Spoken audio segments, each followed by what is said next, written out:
Don't Be a Hero, a Miraculous Ladybug fanfiction written, voiced, and thumbnail drawn by me, EB This is the long-promised London special story. This is something I would have usually kept in the drafts, but you guys wanted it so badly that I am releasing it, even though it hasn't been beta read at all, and I've only skimmed through it once. So this is a draft. If you see spelling mistakes or grammar mistakes, that's why. But I think you guys will still enjoy it anyway. Please enjoy. Don't Be a Hero. If you had asked Adrien yesterday what the worst day of his life was, he would have said the anniversary of his mother's death. But if you asked him today, he would have a different answer. Because Ladybug telling him about his father's death hurt more. At least with his mother, the pain of her disappearance had been spread out. There wasn't a single day when it all came crashing down on him. By the 1-year anniversary of her death, though it hurts, the paint had already dried. But now, for his father, Adrien had to watch it dry. Father was a hero. A hero. He saved Ladybug, defeated Monarch. The whole world knew it. But if Adrien had just controlled himself, if he hadn't fallen to his nightmares, Father would still be alive. Alive. And Ladybug wouldn't be hurt. Cat Noir didn't protect her. It was his fault. All of it. His. He should have been stronger, smarter, better. But he wasn't. He failed. He let them down. Now his father is dead.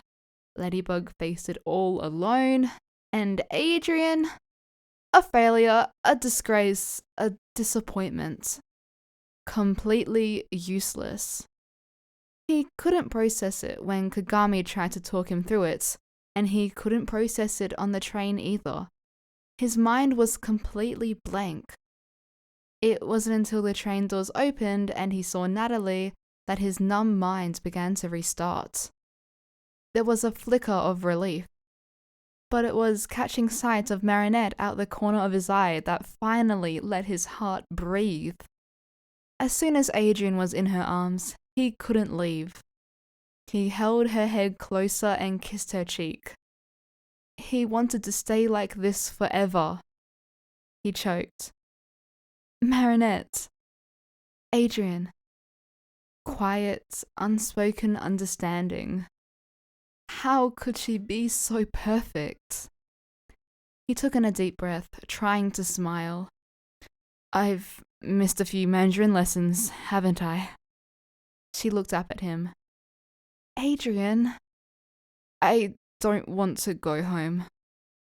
Okay, let's go to the bakery. I brought a spare helmet. He turned to get permission from Nathalie, who nodded and waved.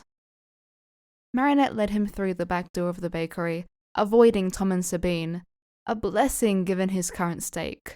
Today was just too much. They ended up on her chase, resting his head on her chest as she held him. They stayed like that. Hours would have passed, but they didn't check. Marinette played with his hair and he was calmed by the rhythm of her heartbeat. But there was still anxiety inside that told him she could be next. Why did the lives of nearly everyone he's ever loved end in tragedy? Promise me you won't ever be a hero, he mumbled into her shirt. Just call me. Don't do anything like him. She cupped his face to stare into his eyes. You're not allowed to be a hero either, she choked, breaking her composure. Don't be like him. Now, that was something he couldn't promise. He was Cat Noir, after all, supposedly a hero. Maybe, if he had told her earlier, would he have gotten over his nightmare and been able to save his father? What do you think of Cat Noir? She looked up, obviously confused at the change of subject. He's cool. Why? He smirked, which, in the moment, felt unnatural to him. It must have been the same for Marinette too, as she gawked at him in unexpected horror before playing it off as a sneeze. Just cool? I heard Alia mention one time that you had a crush on him. What? No! She instantly turned red. Well, a little? So what? I love you. He wasn't there when my father sacrificed himself. Ladybug was alone. Oh. Her voice was small. Adrien laid his head back onto her chest as he stared at the carpet. If Cat Noir was there, would it have been different? No, it's not Cat Noir's fault. Cat didn't deserve her defense. Adrien didn't deserve how his heart selfishly latched onto her words in relief. How do you know? Marinette took in a breath. It's Ladybug's fault, she whispered. He sighed. I think I'm going to forgive her. Really? She turned to face him. Adrien stroked his fingers over her knuckles. Ladybug told me she was injured. She would have done all she could. She always does. You don't have to do that. I know. I need to see her again. Not now. But at some point, I need her to explain everything to me in detail. Have all my questions answered. Of course. She hugged him tighter. Adrien wanted to give her a peck, to show how much she loved and appreciated her, but he was rudely interrupted when his phone beeped. He sat up. Nathalie. Marinette followed suit, sitting up and leaning into his shoulder to look at his screen. He took in a breath. I don't want to go home yet. Stay here, she said, smiling warm and inviting as always. Adrien didn't deserve this. Please. She stood up and kissed his forehead before rummaging around her storage box. Here, pajamas. He inspected what she had given him. Where did you get this? Made it for your birthday, but have it now. Thank you, he said, his heart melting at the gesture. They look lovely. Marinette blushed at his compliment before he heard his stomach growl. It made sense. Adrien couldn't remember the last time he ate. Food. I have leftover pizza. I'll go grab it. Thanks, Mari. The half pizza was in front of them as they both tried to eat. Adrien only had a slice, worried that if he pushed himself any harder, he might vomit it up. If Marinette wasn't with him, he probably would have ignored his hunger cues completely, so one slice was good enough for him. But much to Adrien's concern, Marinette couldn't even finish a slice. She insisted that she had eaten earlier, but for some reason, Adrien was skeptical, but he was too tired to push her. And when they decided it was finally time to sleep, the sky outside pitch black, Adrien knew that despite that tiredness, he wasn't going to sleep. Not because the chase he laid on was uncomfortable, but his mind was racing. He tossed and turned, until he felt small arms wrap around him and lift him. Mari, what are you doing? We are switching. She struggled to the ladder. You shouldn't sleep on the chase, you're bigger than me. Like I said, I'm not taking your bed, he reminded her. Yes, you are. She put her foot on the first step. He chuckled. You're going to drop me. No! She almost sounded offended. Adrien wiggled out of her grasp, using his superhero strength to maneuver around her, placing her on his back and side. Come on, let's get you back into your bed. Hey!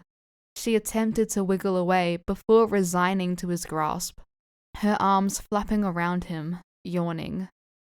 Cute. He tucked her gently back into bed, pulling the covers over her and kissing her forehead as she closed her eyes. He turned around to go back down onto the chase, but was stopped by his hand being tugged. "Stay." She locked eyes with him, still obviously tired from her bed-swapping shenanigans. How could he say no to this girl? He allowed her to pull him next to her, snuggling into his chest. "You're not alone," she mumbled. "Huh?" "You have Nathalie," she yawned. Yeah, he supposed. Why was he disappointed by that? "And me." She gripped his shirt, tugging him closer. "I'm never going to leave you." Tears welled up in his eyes. "Promise?" "Promise." She yawned again. Adrien chuckled. "Sleep, my love."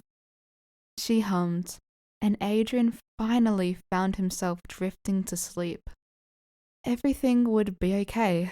He was broken, traumatized, and had a massive inheritance he would have to deal with. But he was loved, and that was enough. Everything would be okay, as long as Marinette never becomes a hero. Thank you so much for listening. That was Don't Be a Hero. I do have ideas for a part 2 that I have written down on these pages. I think they're quite cute ideas, so I would like to write a part 2. But I don't know, you guys tell me. I'm not sure yet. Do you like this? I know it's like really unedited and it's pretty lazy writing, but I figured that I'd release it anyway because the Miraculous drought is so real right now. I want season 6 so bad. I just want to know what happens, okay guys? But this is my Delulu speculation. So if you guys want to hear more of it, feel free, let me know in the comments. If enough of you want it, I'll do it. We'll go back to this. Also, join the Discord server. I do not promote it enough. Please, I love talking to people when I'm bored. Send me miraculous memes, guys, okay? I'm pretty sure there's a meme channel. If there isn't, I'll make one. I want memes. I give you stories, you guys give me memes. That's a fair transaction, I think. But for now, thank you so much for listening, and I'll see you next time. Bye!